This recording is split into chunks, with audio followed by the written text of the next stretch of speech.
छबील दास जी क्या करते, नित्य बीड़ी बनाते श्री राधा वल्लभ लाल जी की।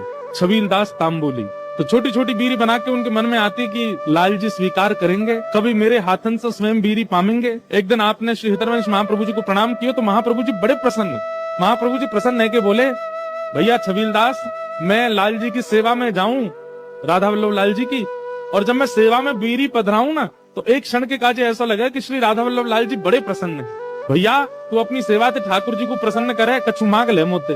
तो छबील दास बेचारे बड़े भोले भाले सामने बैठ गए, हाथ जोड़ के बोले, जय जय ठाकुर जी, आपसे प्रत्यक्ष चर्चा करें, श्री प्रियालाल जी आपसे बैठ के वार्ता करें, ये सौभाग्य आपको है कि आप उनको सुनो और वे आपकी सुने, बस इतनी सी कृपा कर दो। तभी ठाकुर जी तो यूं कह दो कि मुझको प्रत्यक्ष दर्शन दे दें। तो श्री हरिवंश महाप्रभु जोर से हंसे और जोर से हंस के बोले, उनकी रूप माधुरी को सहन कर पावेगो तू? यदि राधा वल्लभ जी सन्मुख तेरे प्रत्यक्ष प्रकट है गए तो तुम्हें इतनी सामर्थ्य है कि तू उनकी रूप माधुरी को सहन कर सके? चरण में प्रणाम करके बोलो, मेरी सामर्थ्य नहीं है, पर आप कृपा करके सामर्थ्य देंगे ना।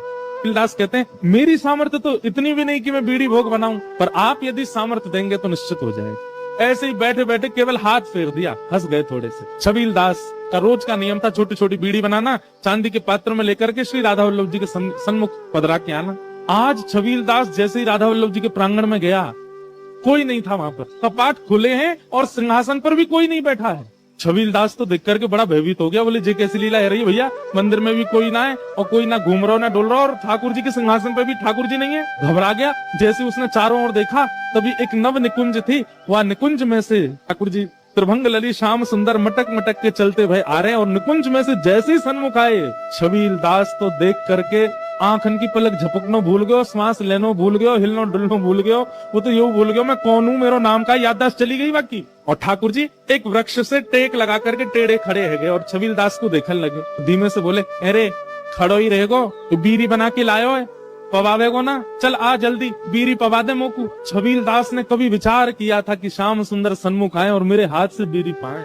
धीरे धीरे चल रहा है, पैर रख कहीं रहा है, जा कहीं रहे, स्थिति तन की उसके वश में नहीं रही। धीमे से ठाकुर जी ने हाथ पकड़ो, कहाँ को जा रहा हो भैया, मैं यहाँ खड़ा हूँ इतकुआ, और सामने खड़े करके बोले, चल अब बीड़ी पवा दे मोकू। छबील दास के हाथ कांप रहे हैं, ठाकुर जी अपने हाथ से पकड़े, बोले घबरावे मत, मैं कोई हवा थोड़ा ही हूँ, जय जय हूँ, मैं पवा दे।